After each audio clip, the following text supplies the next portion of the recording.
Okay, so last lecture we discussed with loss of biodiversity and about the red list. Now today we will discuss the causes of biodiversity losses.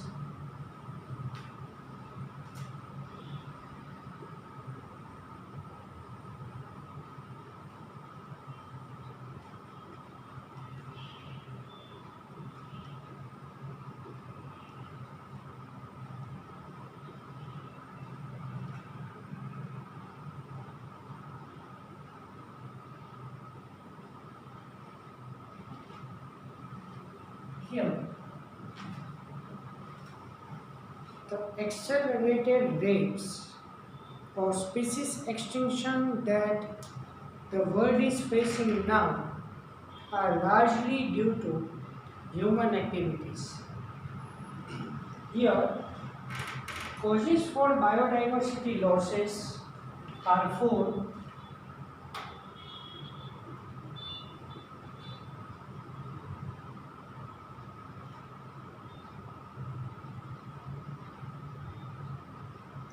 We say that every portrait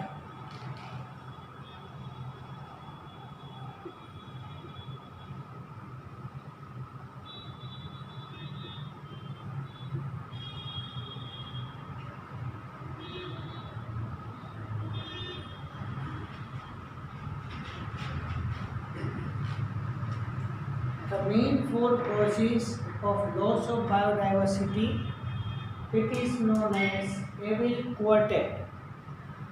Okay, so here four major causes are there. Number one, habitat loss and fragmentation.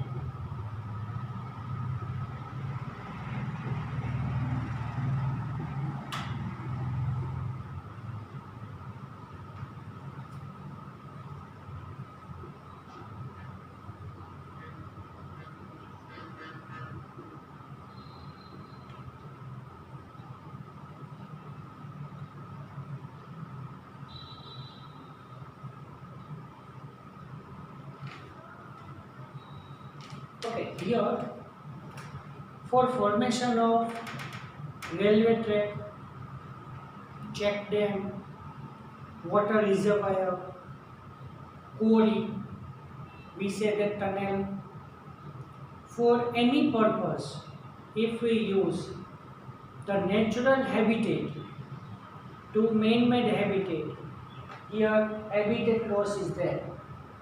And sometimes we use the little bit portion of natural habitat for this purpose. This is known as fragmentation. Let's see. I had told you in earlier lectures that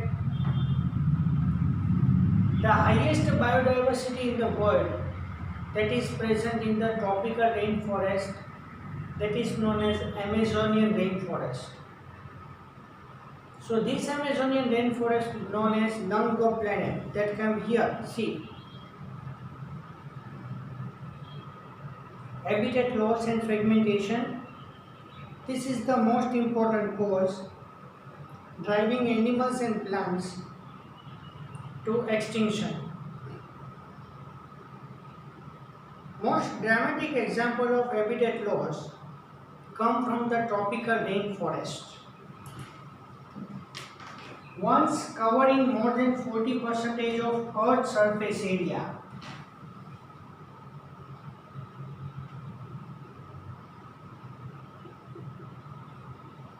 tropical rainforest once covers 14% of total Earth's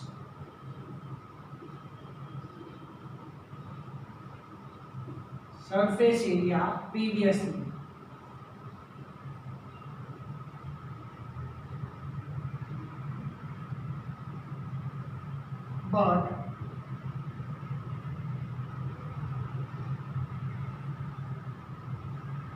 it can't cover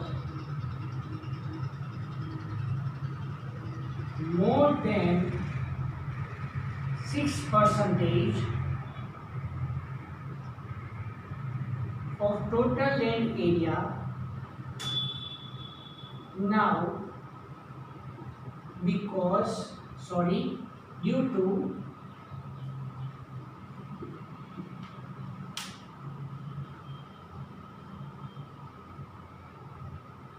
soybean farming.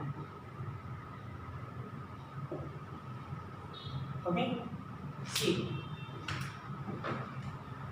the most dramatic example of habitat loss come from tropical rainforest, once covering more than 14% of Earth's land surface.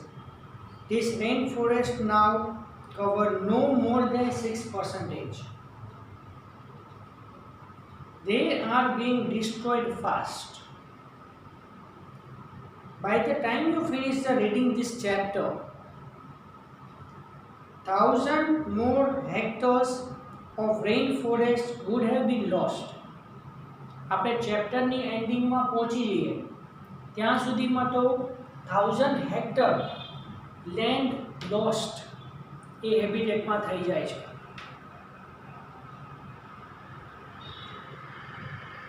The Amazonian rainforest, it is so huge that it is known as lung of planet,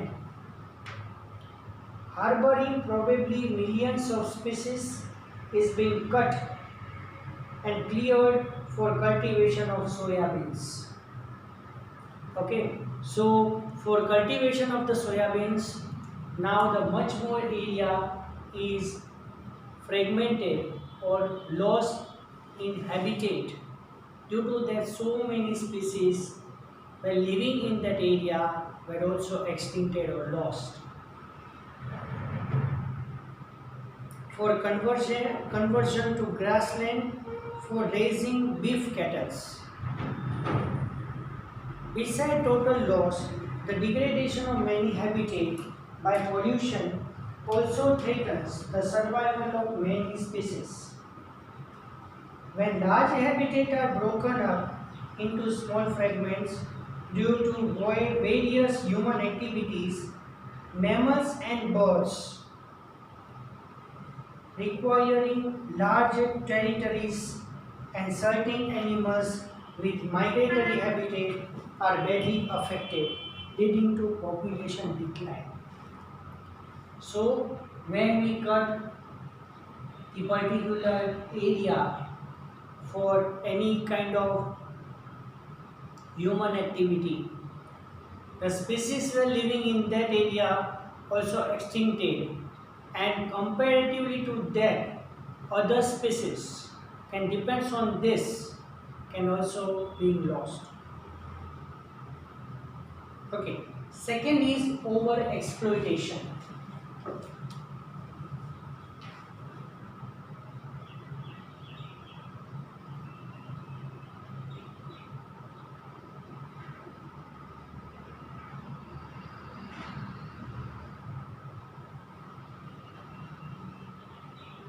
See, here from this chapter, two kinds of questions will be asked. Explain every law of quartet, 4-mark question, and particularly habitat loss, overexploitation, introduction of the alien species, and coexistence. Co-extinctions. This each and every topic will be asked in 2 mark. So specifically 2 mark question will be there, or might be every law of quartet asking 4 mark. Okay, fine. Over-exploitation. Human have always depends on nature for food and shelter. Previously I had told to you that no any individual species live on earth independently. It has to depends on other animal for food, shelter, or breeding, or copulation, or we say that reproduction, whatever. But when need turns into greed, okay, it leads to over exploitation.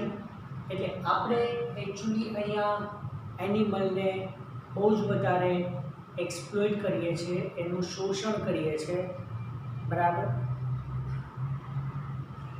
Many species extinction in last 500 years, steeler sea cow and passenger pigeon. Passenger pigeon was extincted.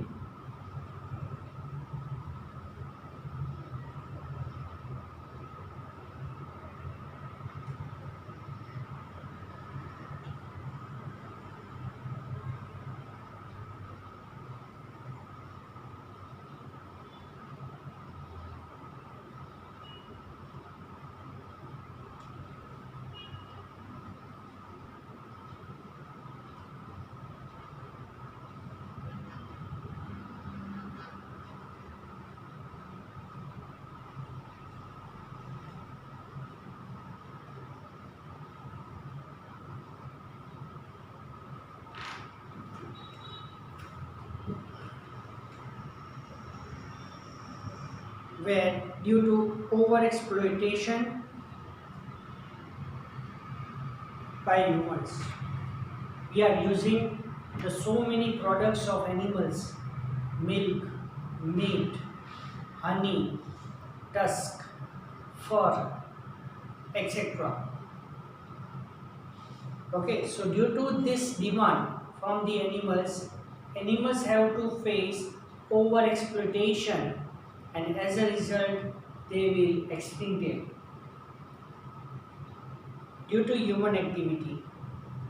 Presently many marine fish population around the world are over harvested,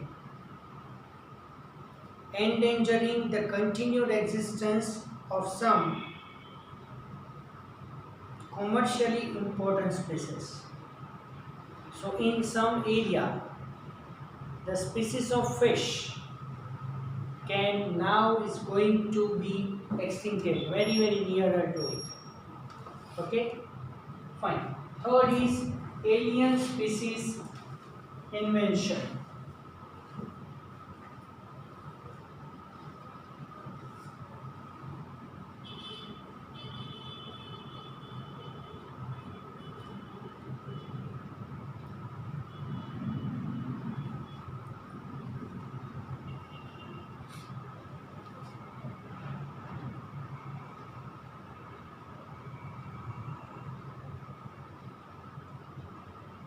Introduction.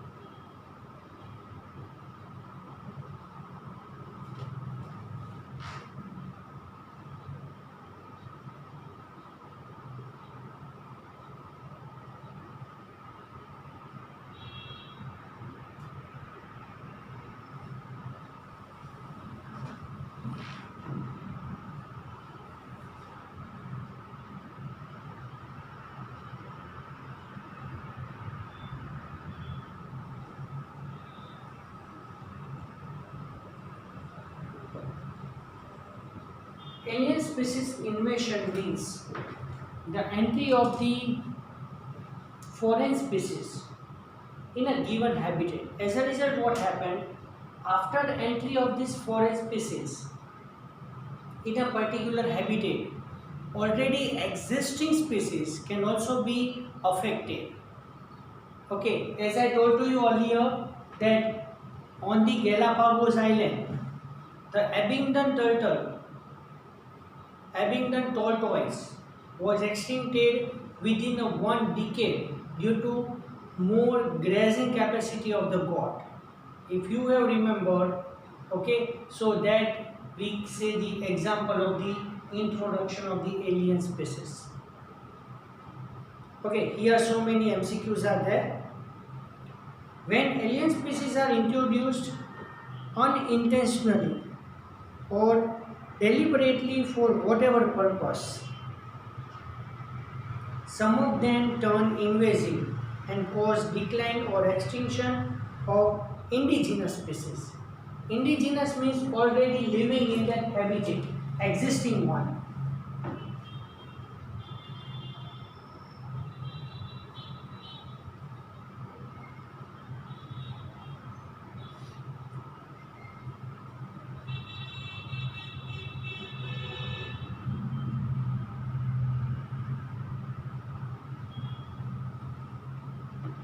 Nile perch introduced into Lake Victoria.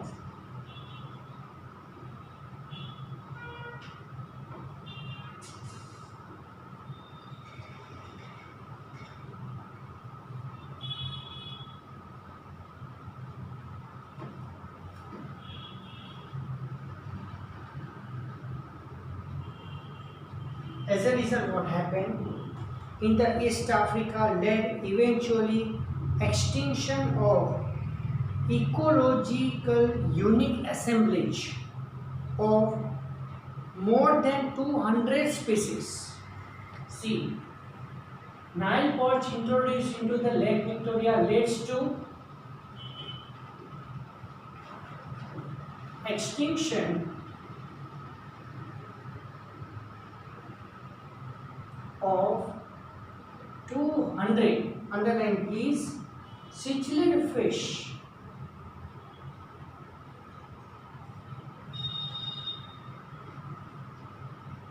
in this lake.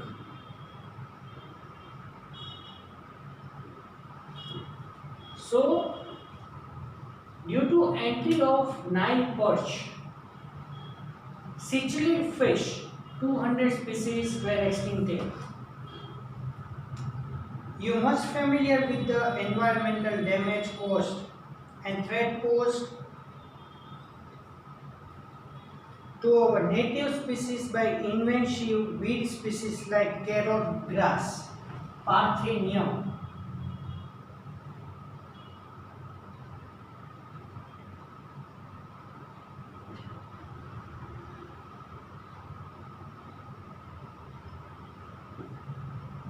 Then lantana.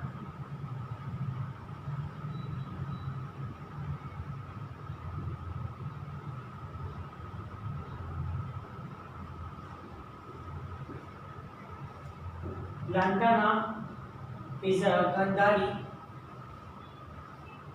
and water hyacinth.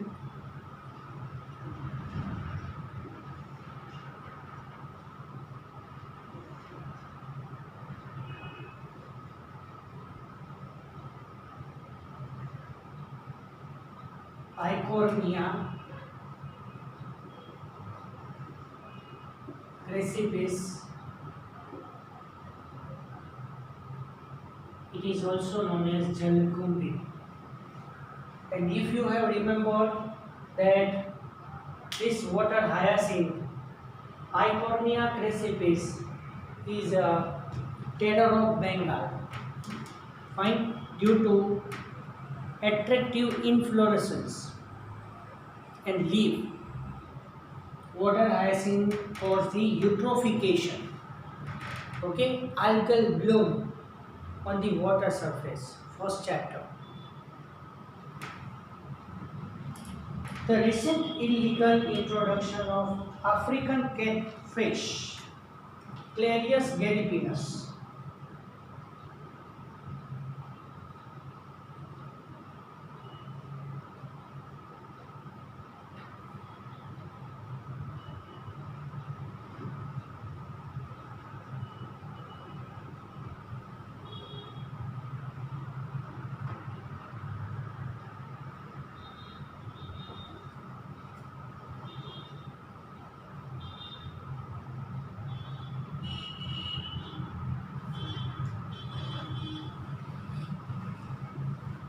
Extreme for aquaculture purpose is posing the threat of indigenous case-fit in our river.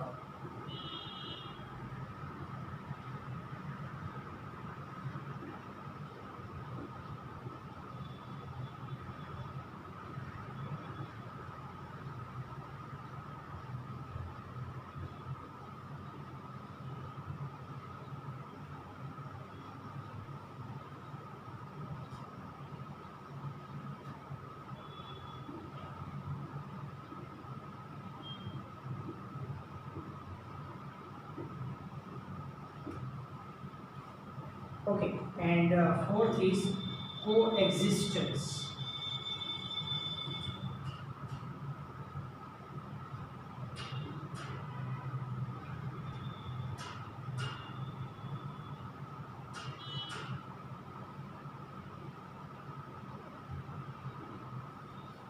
One species was extincted. As a result, another species connected to it is also going to be extincted. Let's see.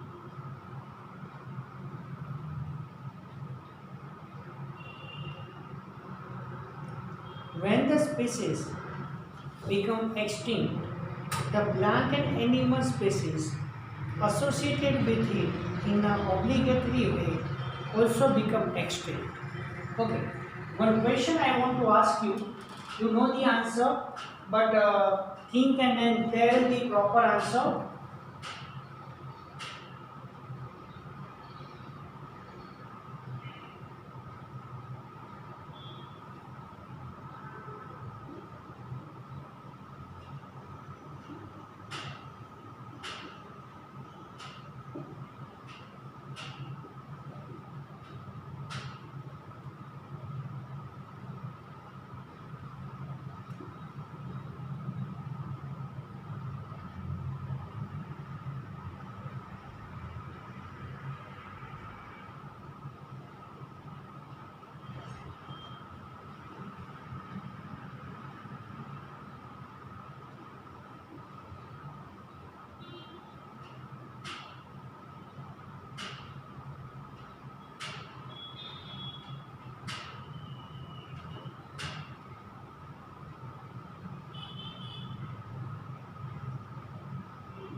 Okay, now the question is that if all the plants on the earth are cut, then all animals will die. Okay, so mean to say that there is gradually extinction of each and every species of particular animals will continue. But why? Due to options are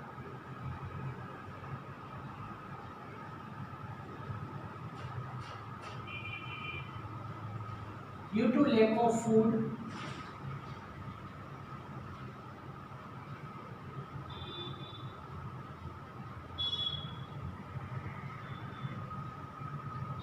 due to lack of oxygen,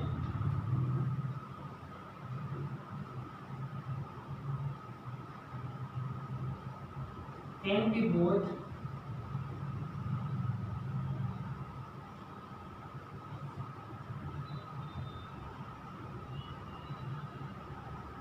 None of the above. So, majority you think the answer that's due to can be both. If all the plants will die, then yes, lack of food is also there, and we cannot obtain sufficient amount of oxygen. So according to us, answer will be A and B both, but it is wrong. Okay, here the right answer is due to lack of oxygen. Here generally what happened, the plants and animals live together, can maintain the carbon oxygen cycles in the atmosphere, and these are gaseous cycle.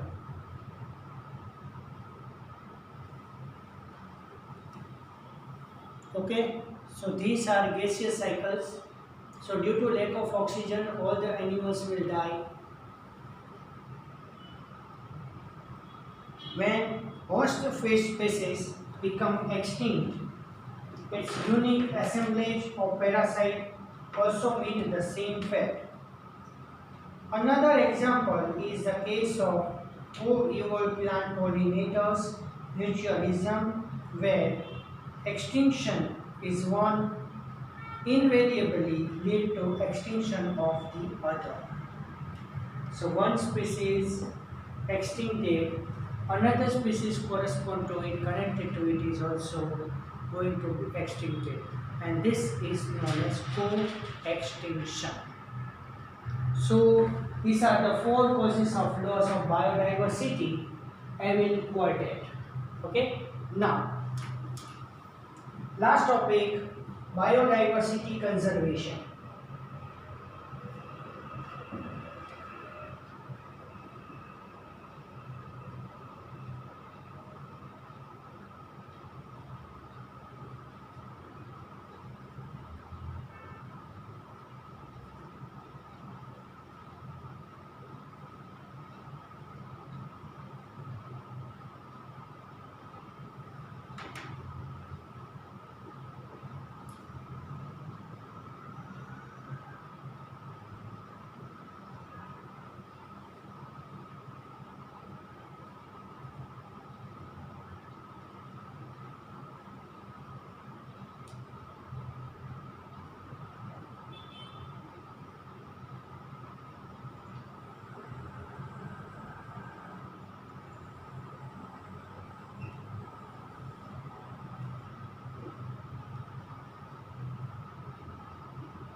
Okay, biodiversity conservation. Why should we conserve biodiversity? What is the use of it? Why? So here answer is there in two ways: narrowly utilitarian at a very narrow aspect, and broadly utilitarian as a very broad level.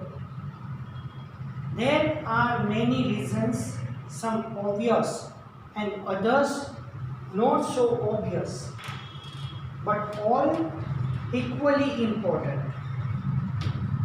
They can be grouped into three categories: narrowly utilitarian, broadly utilitarian, and ethical. Narrowly utilitarian arguments for conserving biodiversity are obvious. Humans derive countless direct economic benefits from nature: food, pulses, cereals, fruits, firewood, fiber, construction materials, industrial materials like tanning, lubricants, dyes, resin, and perfumes, and products of medicinal importance. We obtain so many things from plants as well as animals. More than 25% of drugs currently sold in the market worldwide are derived from plants, and 25,000 species of the plant contribute to the traditional medicine used by the native people around the world. So here in narrowly utilitarian, 25% of drugs are obtained from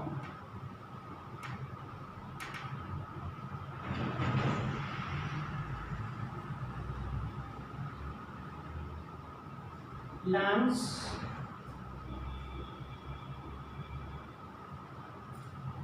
as well as 25% of medicinal plants.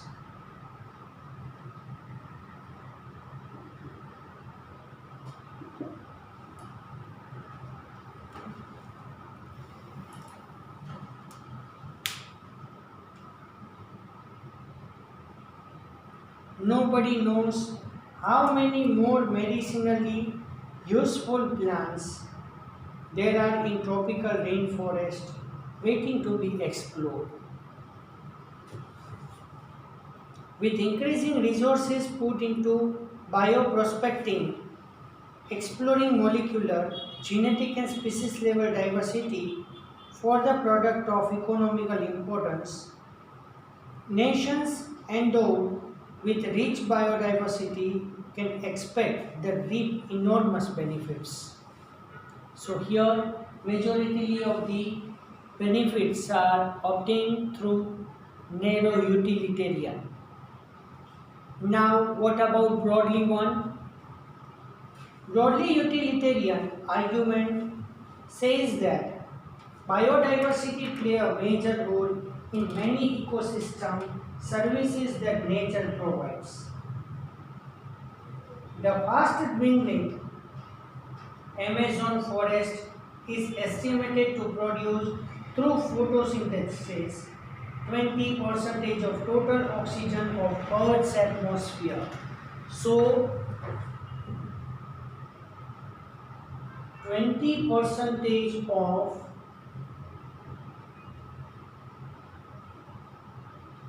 total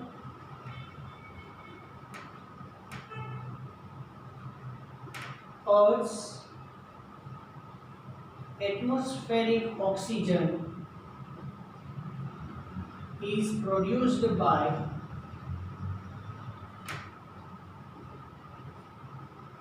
photosynthesis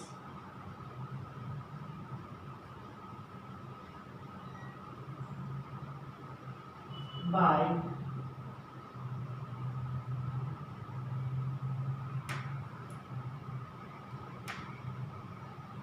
Amazon rainforest plants. Now you have frequently heard in WhatsApp that there is a no value of free oxygen in the atmosphere. We are now paying the fees of oxygen in hospital. You know that in corona infection, due to much more infection in lungs, the partial pressure of oxygen declines, reduces. As a result, for life supporting, we require oxygen. Okay, so 20% of total oxygen in the Earth atmosphere is fixed by Amazonian rainforest plants. Can we put an economic value on this service by nature? You can get some idea. Okay, one challenge for you. You search that in particular cylinder, the amount of oxygen is filled and the price of it. And you select that covered surface area by Amazonian rainforest and search out the cost of oxygen in that atmosphere. You can get some idea by finding out how much your neighborhood hospital spend on a cylinder of oxygen. Pollination, without which the plant cannot give us fruit or seeds, is another service. Ecosystem provided through pollinator layer, bees, bumblebees, birds and bats. What will be the cost of accomplishing pollination without help from natural pollinators? Suppose previously I had asked the one question that what is the price of that oxygen we are paying in the hospital, and you think about in plants, the fruits and seeds are formed after fertilization process. So for fertilization, pollination is essential. So here for pollination, we require pollinator agents. So what is the cost of it? Fine. There are other intangible benefits that we derive from nature. Aesthetic pleasure of walking through the thick woods, watching spring flowers in full bloom, and walking up to a bulbul's song in the morning. Can we put the price tag of such things? The ethical argument for conserving the biodiversity related to what we owe to millions of plant, animal and microbe species with whom we share this planet. Philosophically or spiritually, we need to realize that every species has an intrinsic value, even if it may not be of current or any economic value to us. Each and every species is very important for us, which is directly or indirectly economically important for us or not. We have a moral duty to care for their well-being and pass on our biological legacy in good order to future generations. How do we conserve biodiversity? In the two ways.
When we conserve and protect the whole ecosystem, its biodiversity at all levels is protected. We save the entire forest to save the tiger. This approach is called as in situ or on-site conservation. On-site means we conserve the animal or plant in its particular habitat. Okay? And ex situ conservation means off-site.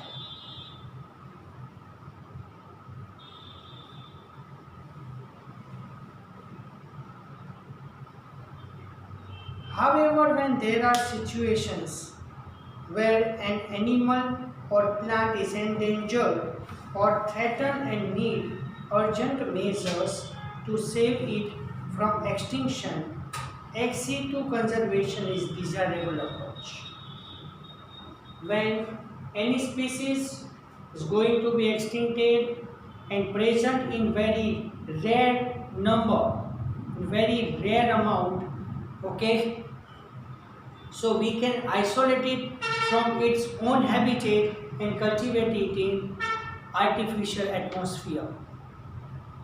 Okay, in situ conservation, faced with conflict between development and conservation, many nations find it unrealistic and economically non-feasible to conserve all their biological wealth. Invariably, a number of species waiting to be saved from extinction far exceed the conservation resources available. On the global basis, this problem has been addressed by eminent conservationists. They identified for maximum protection certain biodiversity hotspot. So I want to tell you only one thing here. Previously,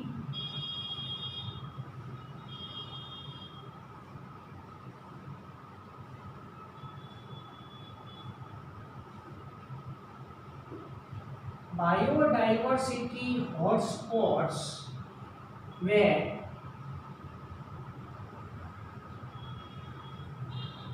(25).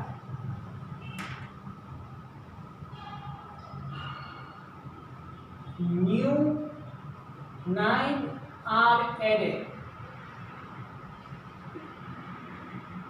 So total 34 hotspots are there. And now what is the meaning of this hotspot? The area in which much more number of species are going to be extincted, and that area is known as hotspot. So in India, 3 hotspots are there.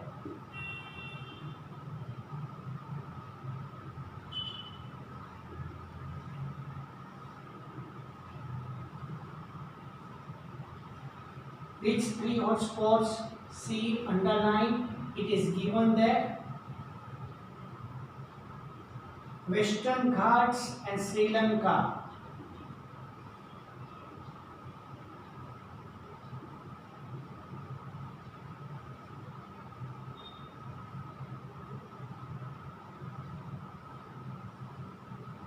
Indo-Burma.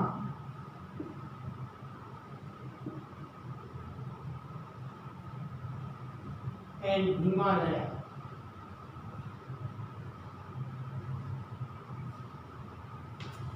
Okay.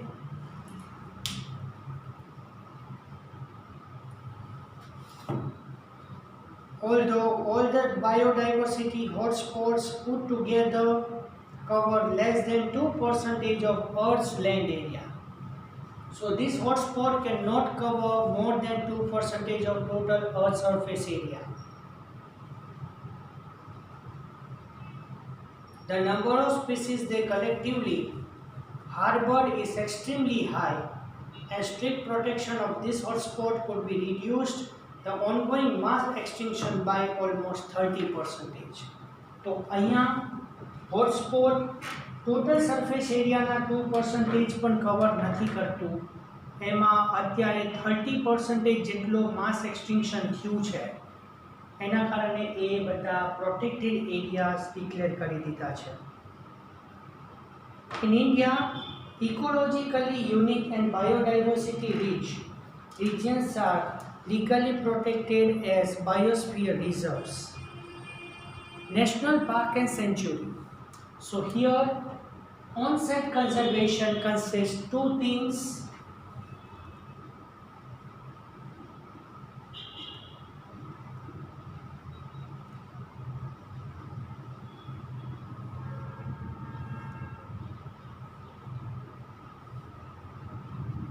National parks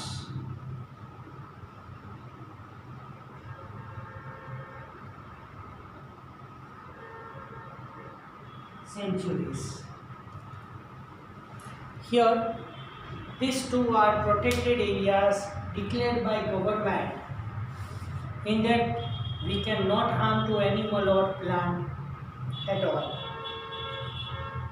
Underline, India now has 14 biosphere reserves, 90 national parks and 448 wildlife sanctuaries. India has also a history of religious and cultural traditions that emphasize the protection of nature. In many cultural tracts of forest were set aside, and all the trees and wildlife within were venerated and given total protection. Such, underline please, sacred groves are found in Khasi and Jayantia hills in Meghalaya, Aravalli Hills of Rajasthan, Western Ghat regions of Karnataka and Maharashtra and Sarguja, Chanda and Bastar areas of Madhya Pradesh. In Meghalaya, the sacred groves are the last refuges for large number of rare and threatened plants. Ex situ conservation. In this approach, threatened animals and plants are taken out from their natural habitat and placed in special setting where they can be protected and given special care. Zoological parks, botanical garden, wildlife safari parks serves this purpose. There are many animals that have become extinct in the wild but continue to be maintained in zoological park. In zoological park, we can breed between the two conserving animals. In recent years, ex situ conservation has advanced beyond keeping threatened species in enclosures. Now, gametes can be threatened species can be preserved in viable and fertile conditions for long period using cryopreservation. So for that one point you write that cryopreservation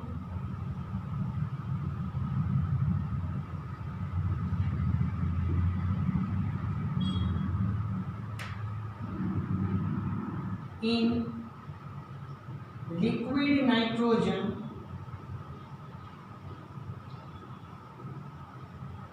at minus 196 degrees Celsius.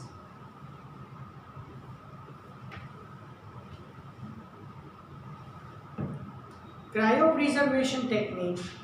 Eggs can be fertilized in vitro, means outside of the body, and plants can be propagated using the tissue culture methods.